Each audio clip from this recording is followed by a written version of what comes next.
fazendo ao longo desses 2 últimos anos, né? Questões rápidas, a gente criou uma enciclopédia sobre a cultura gaúcha do ponto de vista da colaboração, né? Esse é um dos atributos que a Lung trabalha. Sempre os seus projetos trabalham com 2 ativos muito fortes, colaboração e com referências geográficas. Então, a gente criou uma enciclopédia que busca construir a rastreabilidade das palavras da cultura gaúcha, onde as palavras são ditas, de que maneira elas são expressas, como a gente arquiva, torna perene a expressão, a pronúncia de uma cultura, né? Então, esse é um projeto que ele tem aí pouco mais de 2 meses, ou pouco menos de 2 meses, tem uma adesão super vertical, ascendente, bacana, que é de procurar reconstruir, então, uma trajetória que está na oralidade, né? A gente também construiu, em 2010, um projeto chamado Redenção.cc, que era a perspectiva, e aí é um pouco da minha fala hoje, que é a gente, academicamente, construiu um conceito chamado de Wikspot.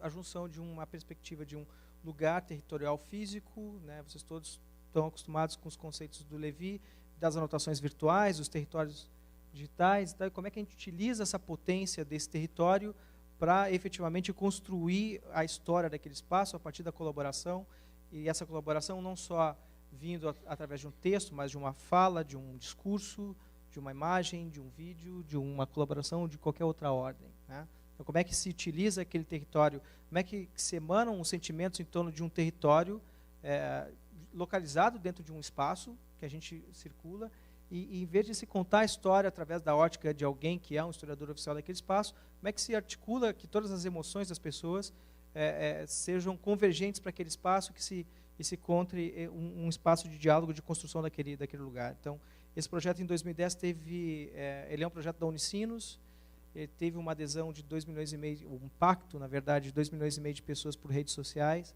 e foi muito o embrião de teste, o campo de testes, a gente imaginar que um conceito acadêmico que articula uma série de outros conceitos, é quase um metaconceito, então, que vem do Capra, vem do Johnson, vem do Maturana, vem do Levi, como é que a gente conseguiria, do Morin, como é que a gente conseguiria, então, articular esses conceitos dentro de uma plataforma colaborativa que pudesse trazer pessoas para que elas contassem as suas histórias dentro desse processo. Na esteira, na sequência desse processo, esse projeto ele tinha uma duração finita, ele tinha um território finito, ele tinha uma duração de 10 semanas e uma extensão territorial que todos vocês conhecem, que é aquele quadrilátero da redenção, e nós acabamos sendo estimulados a pensar uma replicação, ou como é que esse conceito testado e que tinha impactado tanta gente naquele momento, numa ação tão curta, podia ser pensado para um território maior. E aí a gente começou a pensar, então, numa perspectiva, num território que é infinitamente, milhares de vezes maior que aquele do parque, e, ao mesmo tempo, sem um espaço-tempo pré-determinado. Ele não tem fim, de pensar uma plataforma que pense, discuta e exponha, por exemplo, mazelas e potências de um território, de uma cidade, que é o caso do Porto Alegre CC. Então, esse projeto foi lançado em 24 de março do ano passado, ele tem 13 mil colaboradores pelo Facebook, hoje a gente alcança quase 3 milhões de pessoas pelo Facebook apenas, existem mais de 1.600 ideias colocadas em cada um daqueles pontos da tela, cada um dos pontos, cada colaboração pode ser um problema, pode ser uma sugestão a ser implementada na cidade, ele está categorizado, ele tem uma taxonomia em 12 categorias, e as pessoas adicionam fluxonomicamente, então, outras formas de classificação dessas informações. Então, a gente consegue, dentro daquele espaço territorial, construir no tempo, né, de março a junho do ano passado, quais foram as causas mais importantes dentro da plataforma. A gente consegue organizar tematicamente, né, numa segunda dimensão, quais são as causas que são mais acessadas, as que são mais publicadas. Coincidentemente não, surpreendentemente para a gente que criou o projeto, não era a segurança pública, que é uma preocupação muito forte nas grandes cidades brasileiras, mas era a mobilidade urbana. Todos nós hoje perdemos muito tempo em deslocamento, e as principais causas do projeto circulam em torno dessa temática. E a outra questão é conseguir perceber quem são os agentes, os stakeholders de cada uma dessas ideias, os mobilizadores, que fazem com que esse projeto, que essas ideias sejam conectadas em sites de redes sociais móveis ou não, e que visem a essas transformações. Para isso existe o método que a gente construiu para conseguir fazer com que cada uma dessas ideias saísse do território. Para isso a gente criou um modelo, que é um projeto, ele pode ser aplicado em qualquer território, ele pode ser aplicado em Alvorada, ele pode ser aplicado em Fiji, ele pode ser aplicado em, sei lá, Hong Kong, que é o conceito de Wikcidade, que não é novo, ele é um conceito que já foi trabalhado pelo MIT faz uns 4 ou 5 anos, mas a gente trouxe uma perspectiva diferente de, assim como um verbete wiki, a cidade ela pode ser pensada colaborativamente nessa perspectiva dessas coleções. A Adriana falou muito dos afetos, das coleções dos afetos, das coleções das transformações, e da maneira como cada uma das pessoas se enxerga como um agente político, e que essa ação política ela não precisa ser disruptiva, ela não precisa necessariamente ser contínua, né? Eu me formei politicamente numa época em que a nossa adesão à causa ela necessitava de um grande esforço, de uma grande cota de sacrifício. Hoje a gente percebe, a Adriana falou do Anonymous também, que existe toda uma perspectiva de participação política que ela é temporal, né? Então, eu me engajo e eu crio hubs de mobilização que eles acontecem num determinado espaço-tempo, se dissolvem e não se consegue enxergar quem são os líderes desse processo. Então, um pouco dessa lógica, que hoje é a lógica de fazer política dessa geração Y, que a gente está trazendo para cá. Então, o conceito de Wikcidade está muito calcado em uma questão identitária das pessoas com o território. Se elas não se identificam com o território, elas não se preocupam, elas não buscam a recuperação ou mesmo a transformação daquele território, da mesma maneira como a gente tem o cuidado que tem dentro de casa com as nossas coisas, né? Então, em que medida a gente consegue, então, levar esses valores de preocupação com o próximo, como eu vou falar daqui a pouquinho, com a perspectiva de ética do cuidado, de corresponsabilização, de modo que a perspectiva do outro é uma perspectiva que também eu deveria estar preocupado. Então, isso é um pouco do que a gente vem trabalhando nessa construção e na difusão do conceito de Wikcidade, que é essa Wikcidade que não é a Wikcidade do prefeito, não é a Wikcidade do presidente da Câmara de Vereadores ou de um empresário importante. Essas três figuras, na perspectiva, eu vou voltar aqui, na perspectiva de uma plataforma colaborativa, horizontal, elas têm o mesmo peso e a mesma importância, né? O governador Tarso Genro, se torna um usuário da plataforma, ele tem o mesmo peso, em tese, dentro da plataforma, que um usuário que não foi eleito para um cargo eletivo, né? O prefeito José Fortunati, da mesma maneira. Talvez por conta dos agentes políticos que se utilizam dos sites de redes sociais conseguirem compreender melhor as dinâmicas, eles levem vantagem aos políticos que têm uma tradição de formação diferente em diferentes outros espaços, né? Então, o conceito, ele basicamente ele orbita em torno dessa questão da colaboração, da transformação do engajamento, da constituição de hubs. Equivocadamente, a gente acabou sendo... a imprensa falou muito do Porto Alegre CC nos últimos meses, e eu acho que, equivocadamente, colocou uma tag de chamar de movimento.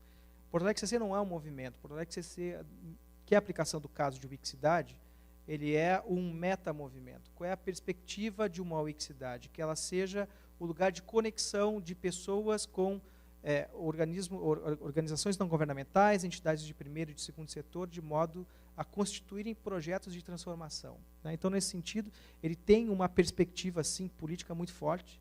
Não é uma perspectiva partidária, ao contrário, é uma perspectiva de construção suprapartidária, de inclusão, não é de apartamento da discussão, né?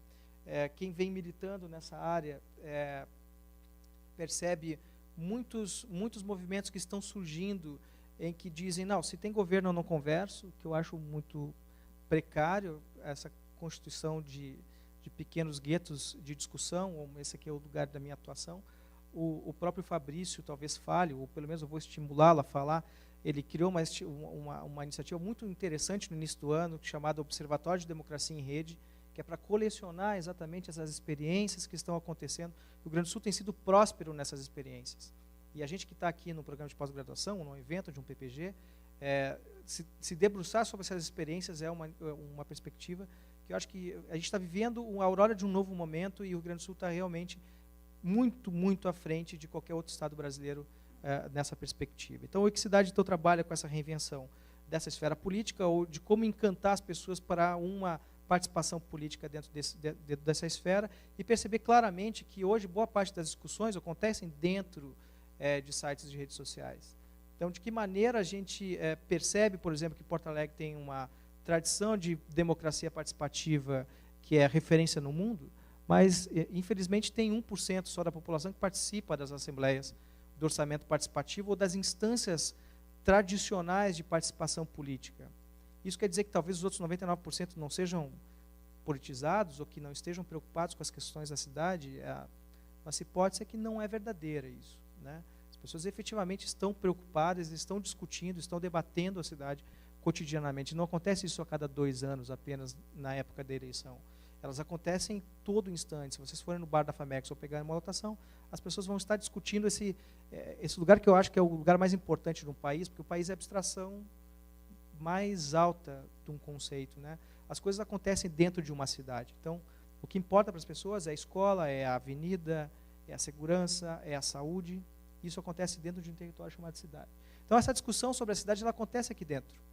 Então, como é que a gente tira proveito dessas conexões que os sites de redes sociais permitem e, ao mesmo tempo, consegue trabalhar com um conceito que hoje é muito bacana e que eu acho que a gente deveria também prestar atenção, que chama Social Media Analytics in Real Time, ou seja, como é que tu consegue extrair dessas conversações sem fim informações que são capazes de direcionar investimentos públicos, direcionar políticas públicas, perceber que o agente político pode ser pressionado por essas questões que a Audiné estava trazendo e que, basicamente, nesse quadro, são resumidas em 4 segmentos, né? O segmento do poder público, o primeiro setor, o segmento do empresariado, o segundo setor, o segmento das organizações não governamentais e o nosso espaço, que ora somos agentes políticos, ora somos agentes empresariais, ora somos pessoas que têm uma participação em organismos de terceiro setor, mas, ao fim, somos todos cidadãos, né? E o mais importante é que, sem essa perspectiva, ou essa percepção, na verdade, de que somos, ao mesmo tempo, agentes e agressores de um mesmo ecossistema, a gente não vai sair do lugar, né? Então, esse aqui é um gráfico que eu costumo trazer, que boa parte do lixo que a gente percebe nas ruas, eles são produzidos por empresas que não têm toda essa preocupação ambiental. Depois, esses produtos são levados para uma cadeia de comércio que também poderia produzir menos resíduo, cai nas nossas geladeiras ou nas nossas casas. Boa parte dos gases que danificam a camada de ozônio provém dos alimentos que a gente deixa de consumir, né? Nem tanto pelo CFC, que há algum tempo foi amaldiçoado, mas constitucionalmente alguém tem que resolver esse problema do lixo, que passou por 3 instâncias, né? Constitucionalmente, quem tem que resolver é a prefeitura, é o poder público, né? E como a indústria se engaja nesse processo, como eu, dentro do meu carro, não contribuo para que isso seja agravado. Então, de que maneira, quando uma tempestade acomete uma grande cidade e a gente fica ilhado, seja na universidade, seja dentro do carro, naquele momento eu sou vítima de uma situação. Agora, eu fui um agressor daquele ecossistema na medida em que eu não observei o meu papel em cada um desses 3 momentos. Então, como é que a gente percebe que é preciso ter um outro olhar sobre essa perspectiva? O Fabrício aqui, gabinete digital, não adianta a gente demandar todas as questões para o governador Tarso Genro, da mesma maneira como não adianta demandar todas as questões para o prefeito Jair Jorge, o José Fortunati, Eduardo Paes, agora o Haddad, que vai assumir São Paulo. O cidadão tem que tomar pé dessa circunstância e assumir que ele é parte dessa solução também, não é só parte do problema. Então, eu só quero mostrar algumas questões relacionadas ao Porto Alegre CC. Então, a gente trouxe essa perspectiva de construir a primeira Wikicidade do Brasil. Aqui tem alguns números que a gente conseguiu construir nesse momento. São quase 3 milhões de pessoas que são impactadas potencialmente todos os dias pelo Facebook do projeto. São 13 mil fãs e uma rotina de discussão da cidade muito intensa dentro daquele espaço, né? Aqui é a fanpage que vocês podem acessar. Eu costumo fazer um desafio de quem não conhece o Porto Alegre CC, se entrar na fanpage, certamente conhecerá algum amigo que é fã do projeto, então, porque ele tem realmente uma penetração muito forte. Ele tem, para vocês terem uma ideia, Porto Alegre tem 1.400.000 habitantes, né, ele atinge quase 3 milhões, então eu costumo lançar o desafio que eu corto meu braço se alguém não for fã do projeto e não tiver um amigo entre os seus amigos que for fã do projeto. Como é que a gente funciona dentro da mecânica, né? Muitas das discussões nascem das publicações que são produzidas pelo projeto, que nascem lá da plataforma, nascem de estímulos que vêm da imprensa, de vários coletivos que nós monitoramos e que a gente acaba publicando no projeto, e a gente faz reuniões de voluntários onde o método de organização das demandas se faz por design thinking, ou seja, a gente organiza as pessoas por regiões geográficas da cidade, distribui uma série de causas do projeto, que são aquelas bolinhas, por geografia, por bairro ou por região da cidade, e as pessoas discutem soluções para aqueles problemas. A partir dessa perspectiva se monta um projeto, isso aqui tem uma causa, né, uma pessoa sugerindo que se retomasse a utilização do velódromo do Parque Marinha do Brasil. Talvez vocês não saibam onde ele se localiza. Ele fica num cantinho hoje, perto do monumento ao Niemeyer, ou ao Prestes, numa das laterais do projeto. E toda vez que alguém publica uma causa no projeto, nós conseguimos construir uma conexão entre o projeto e a Prefeitura de Porto Alegre, de modo que se aquela causa tem relação com um serviço público, demanda um serviço público municipal, a pessoa pode efetivamente, no instante do cadastramento, enviar aquela demanda para o poder público, que vai seguir um fluxo normal. Então, caiu uma árvore, abriu um buraco, faltou água, a sinaleira estragou, a pessoa publica a causa no Porto Alegre CC e ela é perguntada, tu quer enviar essa causa ao Fala Porto Alegre, ao 156? Então, ali aparece o dia que a causa foi cadastrada, o número do protocolo de atendimento e o status de andamento daquela causa. À direita da imagem aqui estão as discussões que são estimuladas pelas pessoas a partir da publicação das causas. Nessa aqui do velódromo, por exemplo, esse print faz uns 2 meses, tinham 137 pessoas apoiando essa iniciativa e tinha toda uma discussão em torno do que poderia ser feito. Para encerrar, eu tenho 30 segundos, eu queria mostrar algumas coisas como isso, efetivamente, essa tecnologia e esse método, especialmente, eles ajudaram com que algumas causas ganhassem visibilidade na cidade. Essa aqui foi uma causa, coincidentemente, feita por uma aluna da Unicinos, que ela visitou uma praia na Zona Sul, percebeu que a praia estava suja, publicou no Facebook que aquele lugar estava com muito lixo, e uma pessoa que trabalha conosco viu, estimulou ela a publicar no Porto Alegre CC. 3 dias depois tinha uma reunião de voluntários.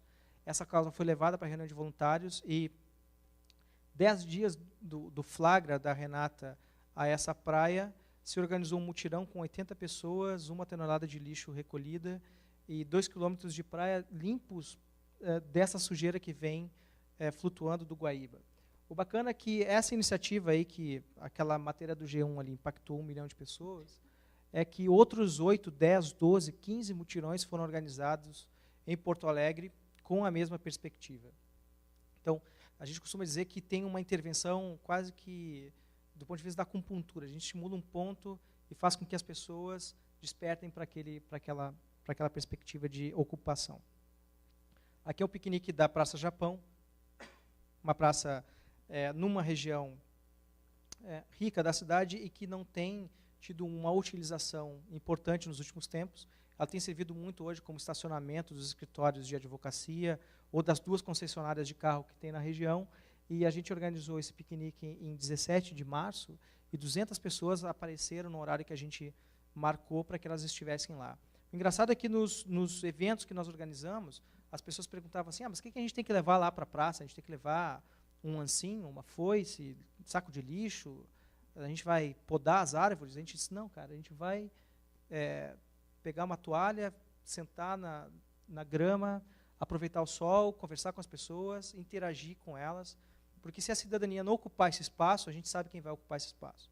O crime, o tráfico, a prostituição ocuparão esse espaço. Talvez o grande desafio das UPPs no Rio de Janeiro seja, efetivamente, realizada a ocupação militar, construir uma ocupação de cidadania nesses espaços. Como é que, então, entra a educação, a saúde, a escola, né, dentro desses lugares? Essa aqui é uma causa que eu tenho um carinho muito, muito forte, é uma antiga fábrica de artesanato Guarici, na Zona Sul. Ela, até 2005, abrigou o Fórum de Justiça lá na Tristeza, e ela estava abandonada desde 2007, e um grupo de moradores locais, há muito tempo, vinha reivindicando a constituição de um centro cultural naquele espaço. Então, a Jaqueline Custódio viu o piquenique da Praça Japão, organizou ela. A plataforma tem muito de autogestão. Ela organizou esse piquenique, se reuniram outras 200 pessoas no mesmo lugar, se chamou a atenção da imprensa.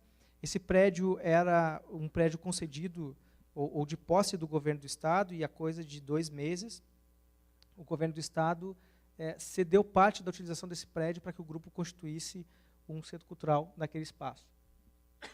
Coincidentemente, ou paradoxalmente, a Zona Sul abriga vários artistas gaúchos e não tem nenhum espaço cultural aberto para as pessoas. Encerrando, a gente fez 2 ações colaborativas junto com outros grupos, em junho, todas organizadas através de redes sociais. Essa é a Serenata Redenção Iluminada, e essa aqui é uma festa junina também iluminada, ambas organizadas na Redenção, de maneira a propor a ocupação de espaços públicos também à noite. Hoje a gente percebe a constituição de piqueniques noturnos no Parcão, na Praça da Encol, que foram encorajados a partir da ocupação desses espaços por pessoas como nós. Na primeira ação, 2.000 pessoas participaram, e na segunda ação, 4.000 pessoas participaram, sem ter tido nenhum tipo de baderna, de distúrbio, não houve notícia de nenhum tipo de crime. As pessoas ocuparam o espaço, se divertiram, trouxeram os amigos, desocuparam o espaço e chamaram a atenção por um novo exercício de cidadania. Então, queria agradecer a oportunidade e estou aberto aí às perguntas que vão aparecer. Obrigado.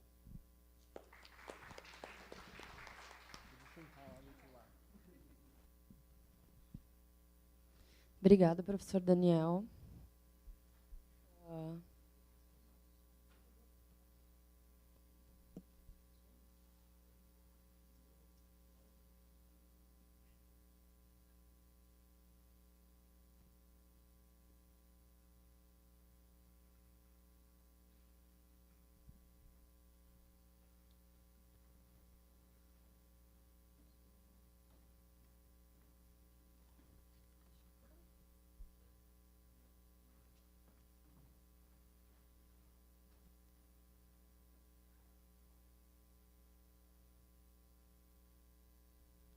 Pessoal, só para lembrar que os livros já estão à venda ali fora, tá? No intervalo, quem quiser dar uma olhada.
Então tá, vou passar a palavra então para o Fabrício Solanha.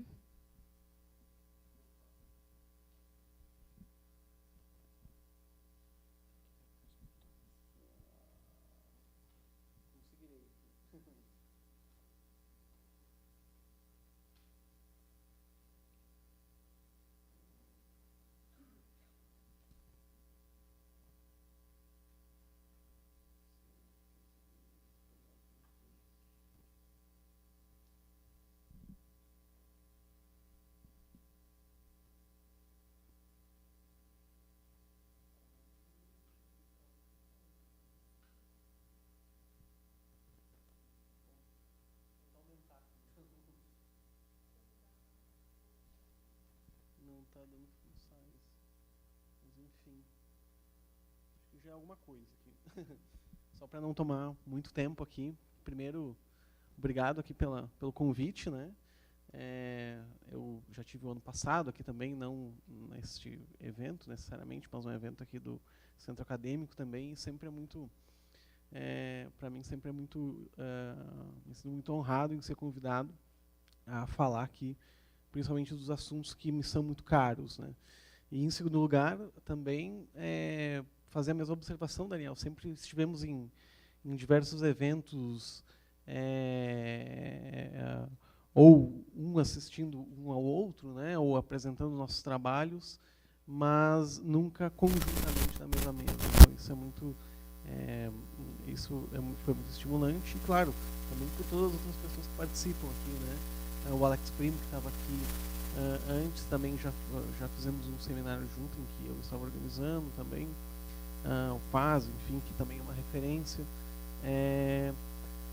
Então, o que eu preparei um pouco para esse encontro, para falar rapidamente e talvez ampliarmos um pouco a discussão, é pensarmos duas dimensões, que no final, elas, para mim, pelo menos, e eu acredito que para iniciativas como a que nós estamos realizando no Gabinete Digital, elas se interconectam no final, né? Elas têm uma dimensão de interconexão, apesar de talvez no nosso mundo ainda de transição, ou de vermos as camadas separadas, ainda parece que elas estão separadas.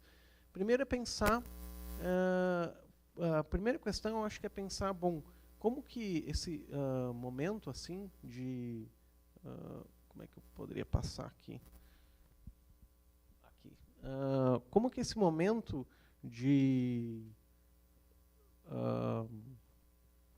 em que a tecnologia e os aparatos tecnológicos influenciam os meios de comunicação e os meios de mediação, e o que eles, de fato, o que eles modelam e como eles são reversivos na medida de construir uma nova esfera pública ou modelar a esfera pública como tal conhecemos.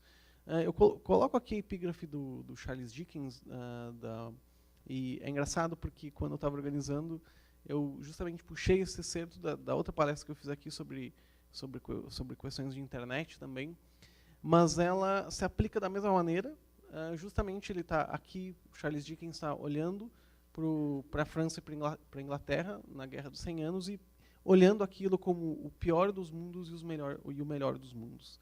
Eu acho que contemporaneamente a gente vive, talvez, e talvez todo, e também existe essa concepção que todo contemporâneo, independente da época, ele é o melhor e o pior dos mundos. Mas aqui eu faço recorte especificamente por uma questão muito pontual. Se, de alguma maneira, nós temos constituído, através desse novo momento de uma esfera pública interconectada, como diria Benkler, oportunidades que nós nunca construímos, talvez, desde o início do que conceituamos como uma esfera pública no nível tradicional, né, uma esfera pública conceituada no século XX, ou talvez uma esfera pública no seu momento da opinião de massa, né? Talvez, se nós constituímos oportunidades nunca mais antes vistas, também nós vimos surgir, talvez, problemas nunca antes pensados nesse sentido, que são as formas e os aparatos de regulação para que essas novas possibilidades de comunicação aconteçam. Nesse sentido, eu citaria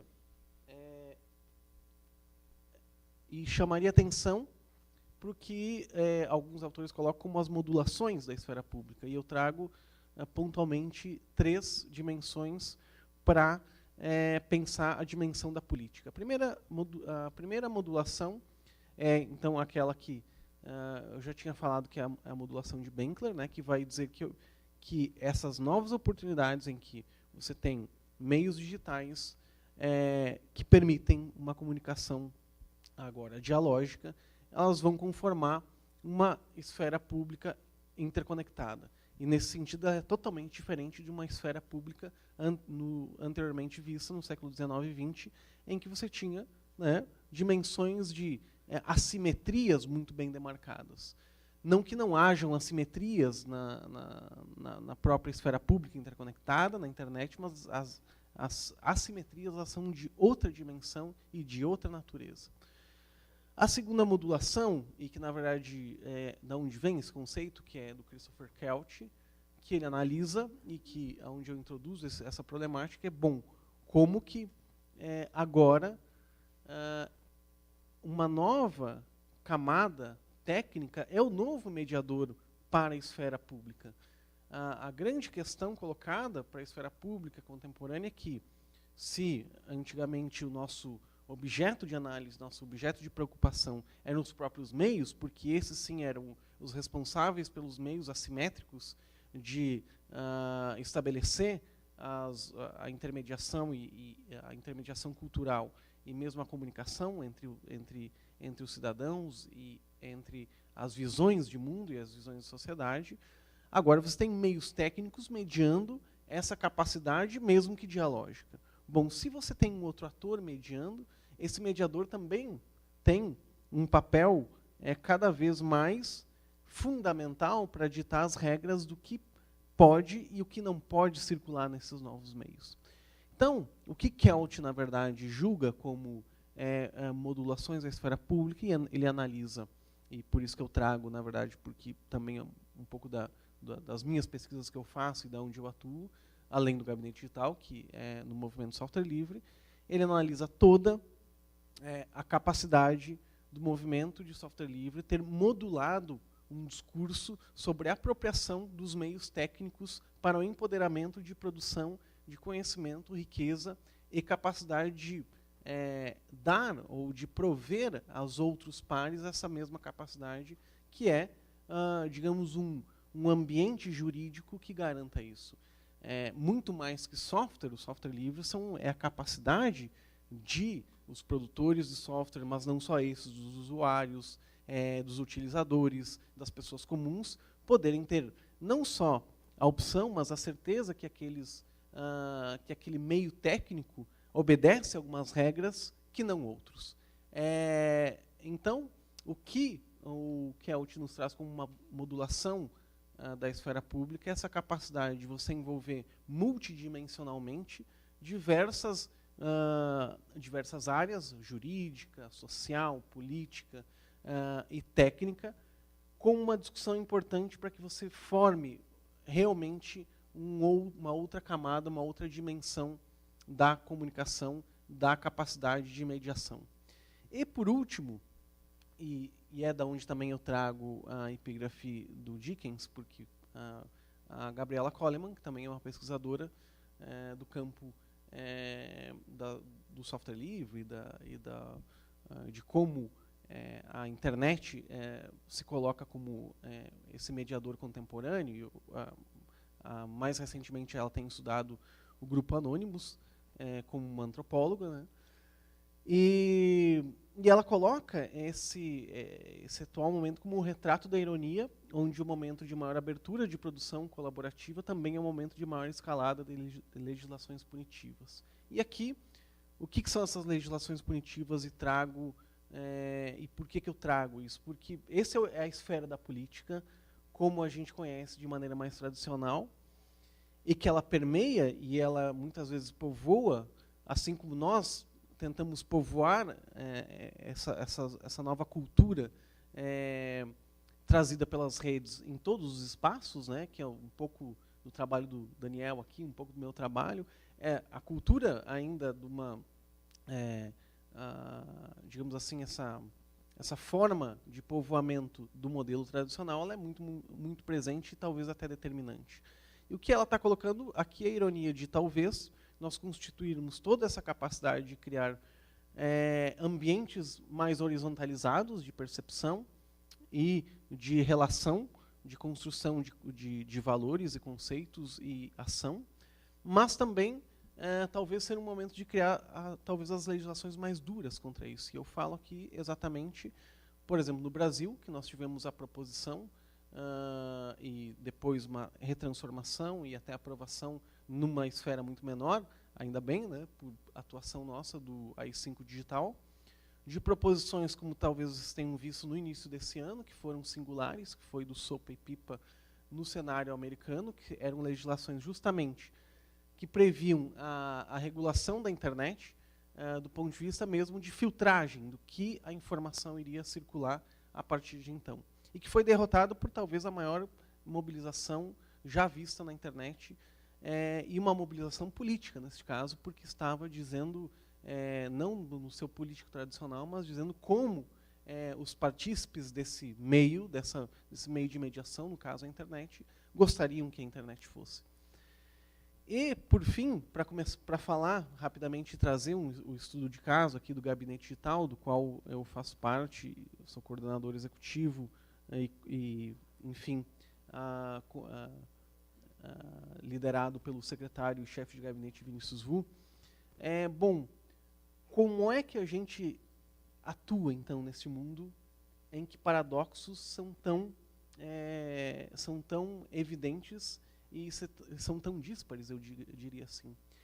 A primeira percepção, e parto daqui, é que, bom, se em alguma medida nós temos esses enfrentamentos, é preciso considerar que um discurso, que é o discurso do openness, que é o discurso da abertura, é o discurso da colaboratividade, ela venceu em relação a outros discursos mais herméticos.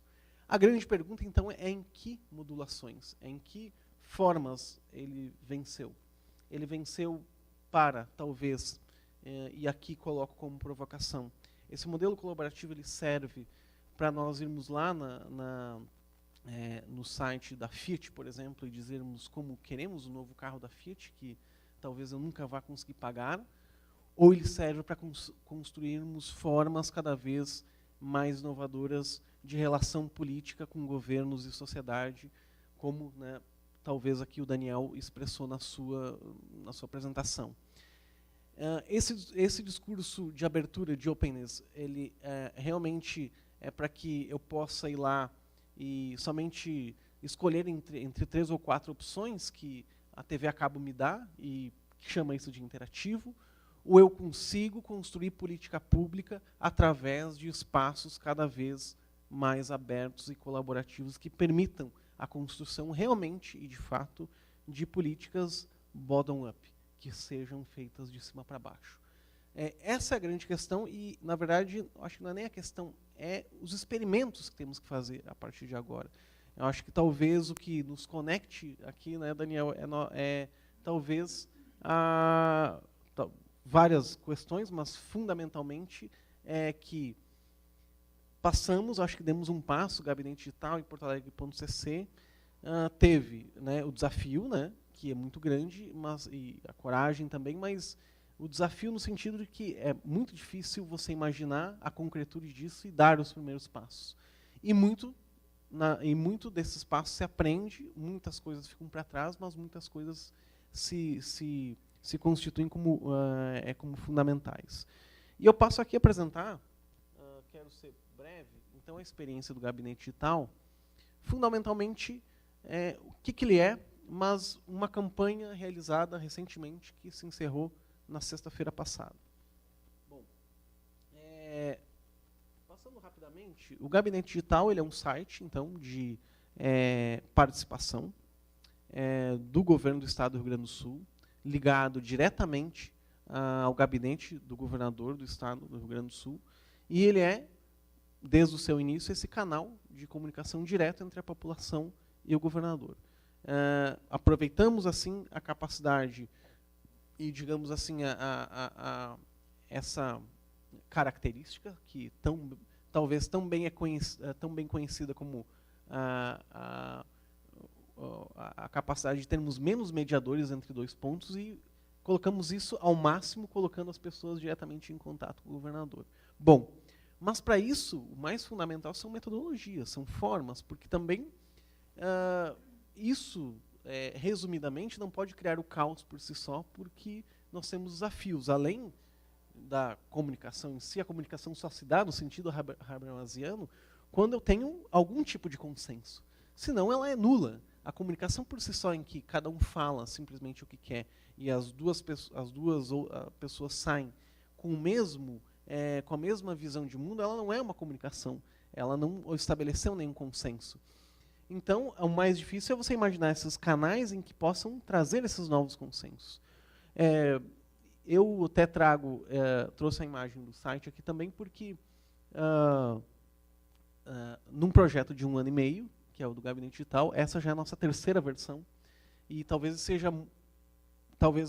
para o mundo real isso seja muito comum, né, a renovação, mas para o ambiente público, né, é muito incomum você ter esse nível e essa velocidade, mas a gente tentou imprimir essa velocidade desde o início do Gabinete Digital para que justamente ele dialogue muito mais com o mundo das redes do que com o mundo, digamos, da burocracia tradicional. Então, o nosso desafio foi imaginar ferramentas que fizessem essa intermediação, mas que tivessem uma metodologia capaz de proporcionar isso. Bom, eu diria que hoje nós temos 3 ferramentas, e eu vou me deter numa delas só.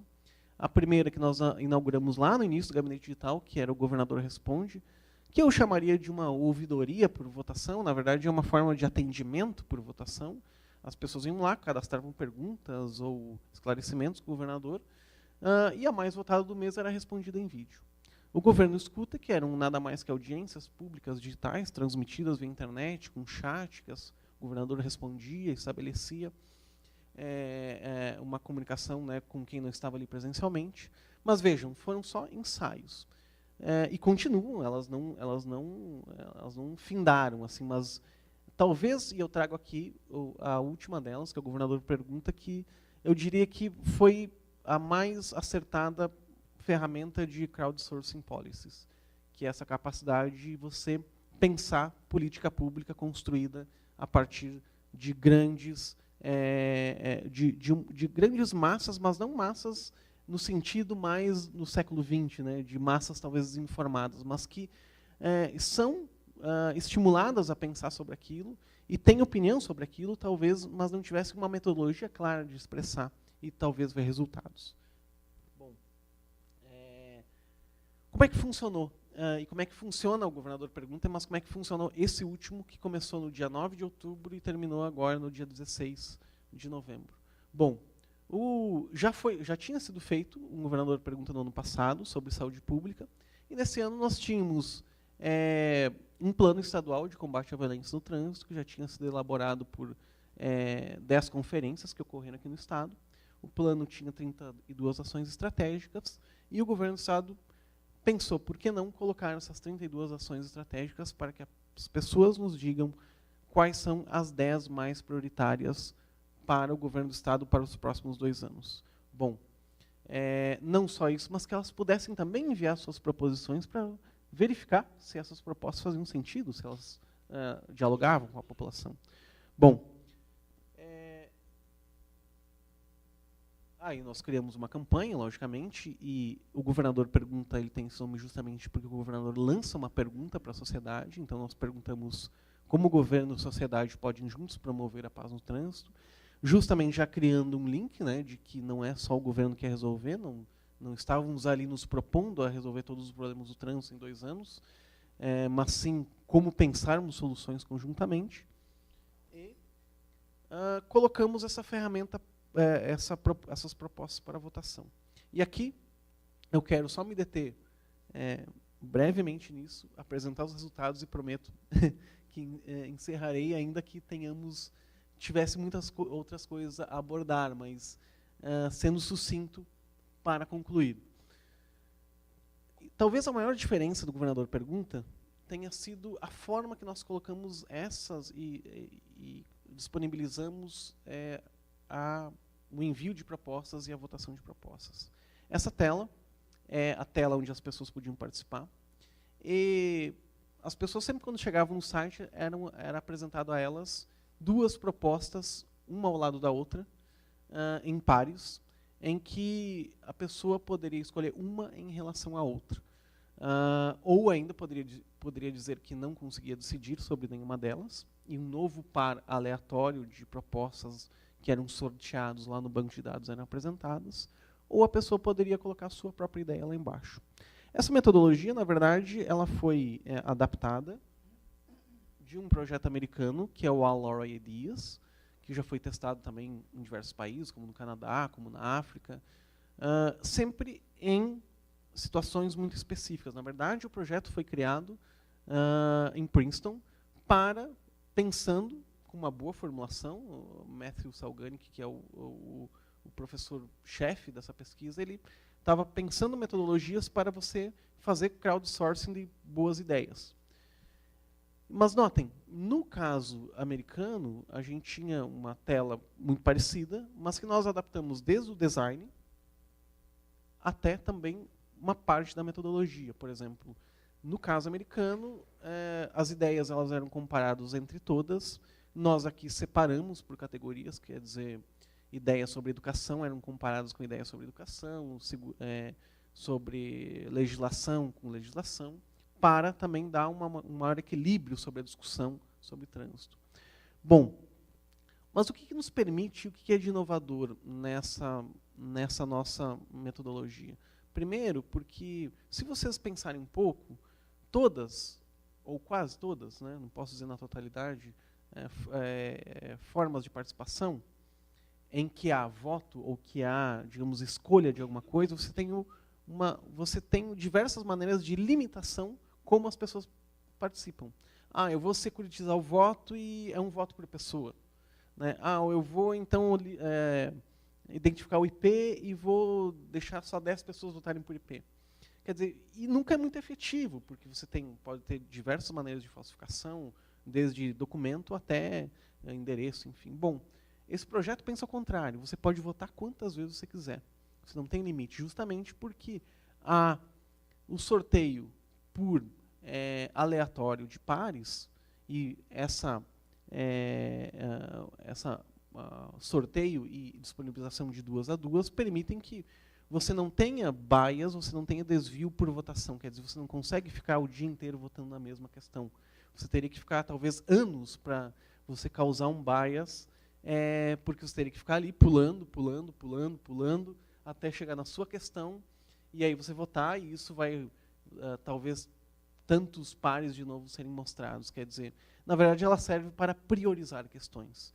Ela serve para que você dizer que essa é mais importante que essa, e a outra próxima que essa é mais importante que essa. E você valora essa questão. Quer dizer, tanto é que o final dessa experiência, eu não elejo as 10 que foram escolhidas como prioritárias, em que a votação terminou no dia 16, elas não foram escolhidas pelo número de votos, mas pela pontuação que elas ganharam. E essa pontuação é dada por quantas vezes mais aquela questão vence num match, quantas vezes ela vence num jogo de comparações. Isso nos deu resultados muito interessantes. Primeiro, que propostas muito absurdas e que causam até no poder público até talvez um certo receio. Teve propostas aí, por exemplo, que diziam assim: olha, eu acho que para acabar com o problema da segurança no trânsito, pessoas com mais de 40 anos não têm que dirigir. Com total preconceito mesmo, né, com incapacidade de diálogo, talvez, né. Outras propostas dizem: olha, eu só queria dirigir aos 16 anos, porque eu acho que já tenho capacidade e eu não estou muito preocupado com isso. Essas propostas, elas não chegaram nem perto de estarem as 10 mais votadas. Aliás, elas estão bem lá embaixo. Se a gente descer, elas estão lá com 2, 3 pontos. Né? E as que venceram, tanto na área da saúde, no ano passado, quanto agora, foram propostas mais generalistas. Né? Não vou dizer que elas são melhores ou piores, porque isso, claro, foi o julgamento das pessoas que priorizaram, mas são propostas que têm total sentido. Né? São propostas, por exemplo, que prevêem a redução de impostos para quem é mais responsável no trânsito, por exemplo, ampliação de estradas para que pedestres fiquem mais seguros, enfim, são ações generalistas, mas com um sentido lógico muito muito fundamentado. Isso se mostrou tanto na consulta sobre saúde, quanto na consulta de trânsito, que o crowdsourcing também nos traz, digamos, bom senso. Por mais que talvez se pense ao contrário. Quer dizer, isso aprova, talvez, que o bom senso se dá também por maioria e não por minoria. O que é mais importante, que eu acho que a terceira característica que eu vou resumir no final, é que tudo é passivo de verificação. Quando você, já que você teria que votar nas que eram apresentadas para ti, não nas que você escolhesse, você poderia verificar como cada questão foi escrita, quando que ela ganhou votos, que dia ela ganhou votos, sobre o que ela é, se é sobre segurança viária, se é sobre educação, se é sobre saúde, e quantos pontos ela tem naquele momento. Quer dizer, também uma forma de transparência da própria ferramenta para que você tenha segurança. Quer dizer, por que todo mundo confia que eu vou votar no presidente e aquele presidente é eleito e eu vou para casa sabendo que talvez, se foi ou não meu candidato, eu vou para casa dizendo, bom, está escolhido. Porque, bom, ao longo do tempo, o processo democrático teve que criar suas regras, e essas regras verificáveis se elas eram, de fato, se elas eram consequentes, se elas eram passíveis de verificação. Acho que nos processos digitais isso também é fundamental. Você dá a possibilidade para o cidadão que ele faça a verificação para que você adquira confiança. Bom, nós também tivemos votação pelo Facebook. Criamos uma app para o Facebook, ela não chegou a ir ao ar, só foi nos últimos dias, e a gente nem chegou a colocar amplamente para votação. Mas o mais interessante, talvez o mais interessante não, né, mas uma das características que nós trazemos aqui como fundamentais, talvez, é a capacidade de retorno. Nós tivemos, no período de 38 dias, 240 mil votos acumulados na plataforma e mais de 2.100 contribuições enviadas. Nós temos dito que talvez é a maior consulta pública realizada no Brasil, porque, enfim, maior no sentido numericamente, nem que a melhor, nem que talvez seja o melhor exemplo, enfim, não temos essa pretensão, mas a maior em números, porque em tão pouco tempo acumularmos tantos votos. Mas o mais fundamental também é como que a gente construiu isso. Primeiro, pensando que não se constrói só da maneira digital, como acho que o Daniel colocou aqui também. Foi muito importante imaginarmos outras ações. E uma delas, temos várias, na verdade, mas uma delas que eu vou mostrar aqui, por exemplo, foram 2 vans equipadas com tablets que correram a região metropolitana e cidades do interior, mais de 1.500 quilômetros percorridos em 22 cidades, levando também essa consulta para as pessoas no meio da rua, nas escolas, em espaços, e também atividades presenciais em que, por exemplo, essa é uma atividade de uma escola, e, inclusive, numa balada segura, que é essa blitz, né, que é aplicada para que as pessoas não bebam, e mesmo assim a própria consulta foi bem aceita. Quer dizer, ali são ações, por exemplo, autogerenciadas, o pessoal lá de Santo Ângelo fez uma própria ação. Agora, o que eu quero trazer para finalizar e talvez colocarmos para o debate assim, dessa experiência? Em primeiro lugar, quando pensamos participação digital e as implicações da nova esfera pública interconectada no campo político, pensando já, digamos, através desse novo conceito, dessa esfera pública que agora é modulada por ambientes técnicos no seu contexto digital, para mim me vêm 3 condicionantes importantes e que nós levamos em consideração para construir o gabinete digital e principalmente para mantê-lo. A primeira é o que o Kelt se refere como a capacidade de accountability recursivo, que é a capacidade, todas as nossas ferramentas são desenvolvidas e disponibilizadas em software livre. Essa também talvez seja uma das principais formas de dizermos para a população se você quer ver isso, se isso realmente é efetivo, ou se você quiser reproduzir em outro lugar, né, como o caso também aqui do Daniel, você pode fazer porque você tem esse poder, o código está disponível. A segunda questão que eu comentava do All Our Ideas e da votação em pares é o que muitos autores têm chamado de Choice Architecture, o que eu chamo também, para não traduzir literalmente, de modelos de escolhas, modelos de votação. São fundamentais para nós sairmos do primeiro passo de participação digital, que pensava só botar um formuláriozinho de enquete, vote na que você gosta mais, quer dizer que isso não traz nenhum, traz muito pouco, aliás, não é que não traga nenhum, mas traz muito pouco da capacidade de você captar a inteligência coletiva, que é o que nós podemos fazer com a internet. E, em terceiro, mais fundamental, eu acho que são os níveis de efetividade mais do campo da própria política, da ciência política. Quer dizer, pensando agora e falando enquanto gestor público, também, se você não ofertar à população essa possibilidade de, quais são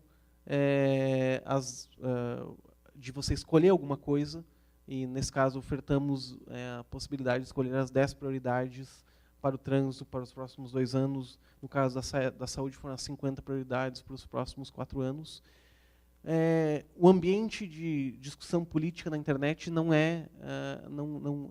será profícuo, porque em qualquer meio você precisa estimular a efetividade da ação, e, nesse caso, da ação política orientada, como a gente propôs no Gabinete Digital.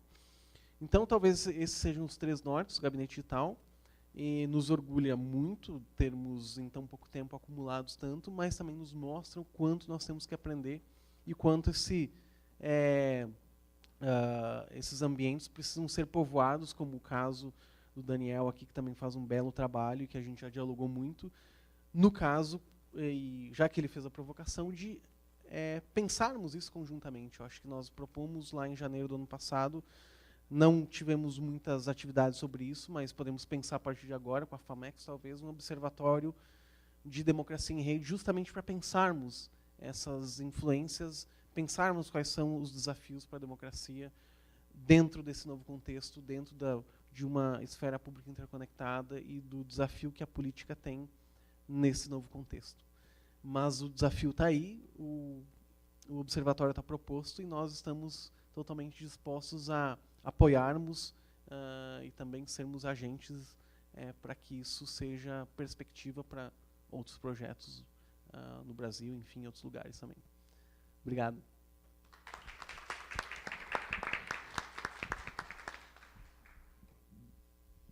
Obrigada, Fabrício. Bom, eu vou fazer uma pergunta, já tenho uma aqui, mas vocês estavam falando e estava pensando aqui, existe a questão do conhecimento colaborativo, né? E existem as instâncias legitimadoras desse conhecimento, né? A gente percebe essa dualidade, a gente percebe nuances, né, entre esses dois lados. Além disso, existe também uma outra dualidade, que é o uso dessas tecnologias, dessas plataformas participativas, como uma nova forma de agência política, digamos assim, e até uma amostra de que o poder, né, que a Dionéia estava falando, ele pode sim ser centralizador, mas ele também está diluído na sociedade em relações de poder, né? Então, existe esse poder do uso dessas plataformas, mas também existe o poder de agência tecnológica no sentido de construção dessas plataformas também, né? Não só como usuário da plataforma, mas também aí entra a questão do software livre, né? Também se fazer, ser ativo nessas ferramentas, né? Conhecer essas ferramentas tecnológicas. Eu acho que parece muito sutil a diferença, assim, mas na prática ela é bem grande, né? O poder de uso dessas ferramentas, mas também o poder de criar e produzir essas ferramentas, né? Eu gostaria que vocês falassem sobre isso rapidamente. Vocês que são os especialistas mais no assunto, eu só vou dar uma opinião, na verdade. Isso aí é uma questão interessante que tu fala, e o poder de construir, eu acho que isso aí é a grande jogada dos dias de hoje, né? Assim, quem está construindo esses espaços interativos, o Daniel está construindo, o Fabrício está construindo, assim, e o que está projetando, o que está permitindo? Que se interaja o poder político, o poder cidadão, o poder empresarial, em relação ao que tu falaste também. Assim, a cidadania tem possibilidade de se realocar em diferentes lugares, em diferentes momentos. A cidadania constrói espaços, o Daniel construiu um modelo, uma forma de interação, de construção de discursos cidadãos super interessante. O Fabrício trabalha com isso, e e estimula que as pessoas vejam, não é, eu posso ter um blog, eu posso ter, por mais simples que ele seja, mas é um espaço que eu posso levar as minhas opiniões, ou levar dentro do Facebook ou do próprio Twitter, sei lá, né, que a construção da ferramenta é também uma atividade participativa, né, é o interesse pela participação. Mas eu deixo com os guris, que os guris sabem muito mais disso do que eu. Eu queria fazer uma provocação aqui, que acho que tem um pouco do fetiche tecnológico, né? Acho que o Fabrício abordou que a questão principal do gabinete talvez não seja o openness, o software livre, as cabeças que ele conseguiu juntar e ter ali essa dinâmica de, a cada, sei lá, 18 meses, ter três gabinetes digitais ali com interfaces diferentes e propostas diferentes. Eu pego uma questão muito simples, assim, qual a inteligência que nós empregamos, que todos nós estamos empregando para que as pessoas se apropriem dessas ferramentas e as utilizem no cotidiano para transformações reais. No caso das ações que eu mostrei, por exemplo, por isso que eu falo que Porto Alegre CC, o Wixcidade não é um movimento, ele é um metamovimento. A importância e o empoderamento tem que dar no cidadão. A pessoa que rompeu um círculo de inércia, postou algo, se indignou, ainda tem a capacidade de se indignar, de conectar pessoas, de mobilizar os cidadãos e, nesse sentido, fazer com que os projetos emerjam, né? Eu estava respondendo ali, uma pessoa pelo Twitter me perguntou, me lembrou muito a emergência do Johnson. Cara, é um dos princípios, né? Que emerge dessa sacudida. Uma questão, acho que o Fabrício levantou, importante a gente já sabe que o caminho é esse. Agora, o caminho é a participação e a interação, as rotinas de permeamento do poder passam por essas lógicas. Agora, quais são as experiências que a gente está fazendo nesse instante e que vão nos permitir que esse é um lugar seguro para eu pisar, né? Então, como é que, dessa maneira, eu consigo perceber que vão se constituir relações de poder, que vão se conectar a outros hubs, a outras redes, e que vão constituir iniciativas que vão emergir desse contexto, né? Mas, efetivamente, o que a gente está construindo hoje que, para mim, é absolutamente inovador. A gente tem um polo aqui de pessoas que estão pensando nisso, e não foi no sentido de provocar do mal, né, Fabrício, mas a gente tem uma inteligência aí que está reunida em torno do observatório, que são pessoas que efetivamente estão discutindo democracia e tecnologia. E como é que isso, então, efetivamente pode se traduzir em iniciativas, em metaprojetos, enfim, para a gente testar esses modelos.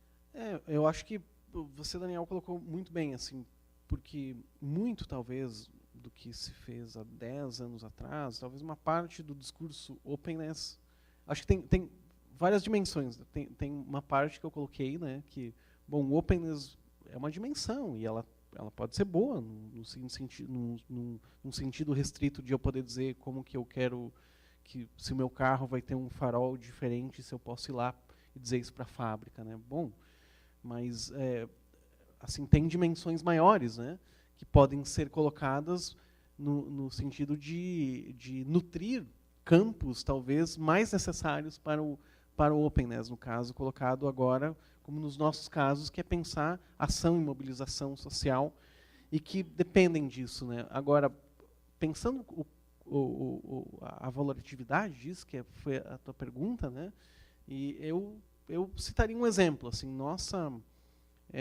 que talvez é o caminho, né, que é o rastro, que para as pessoas, talvez ela não tem, para as pessoas, eu quero dizer, que chegaram lá no gabinete digital a primeira vez, isso não tem a primeira camada, ela não é visível, mas ela tem uma dimensão que ela se interconecta no final. Bom, nós adaptamos o projeto americano do All Our Ideas, né? Esse projeto também já foi colocado, foi usado. Nós adaptamos ele no ano passado, né, e fizemos a primeira edição.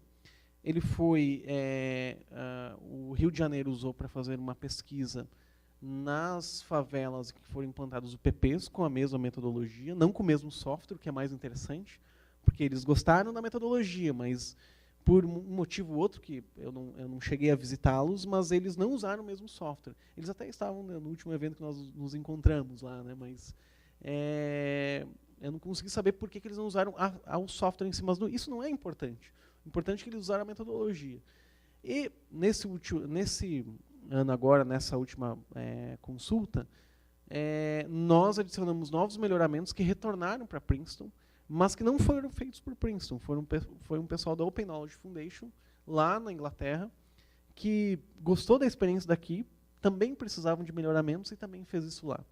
Quer dizer, nós temos 3 experiências agora de ferramentas de consultas por pares. Quer dizer, nós temos 3 experiências para analisar. Bom, como foi a experiência de Princeton, como foi a experiência aqui do Rio Grande do Sul e como foi a experiência agora lá da Inglaterra. E todas elas, talvez para as pessoas que participaram, elas não eram naturais.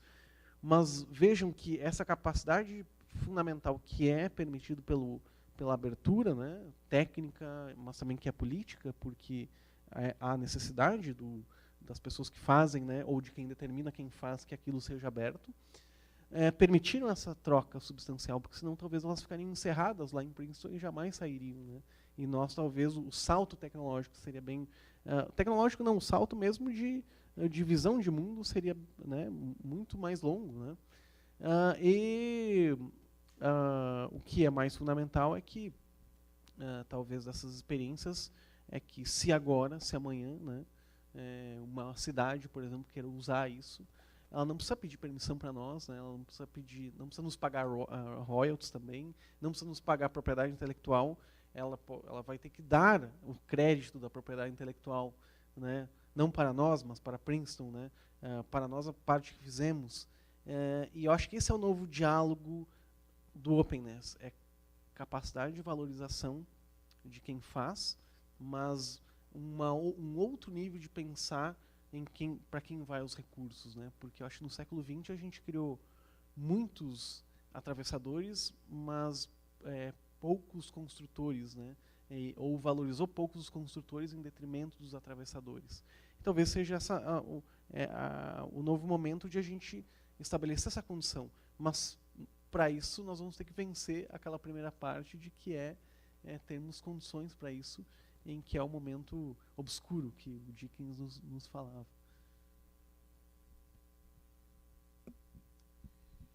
Bom, eu vou correr com as perguntas, porque o nosso tempo já...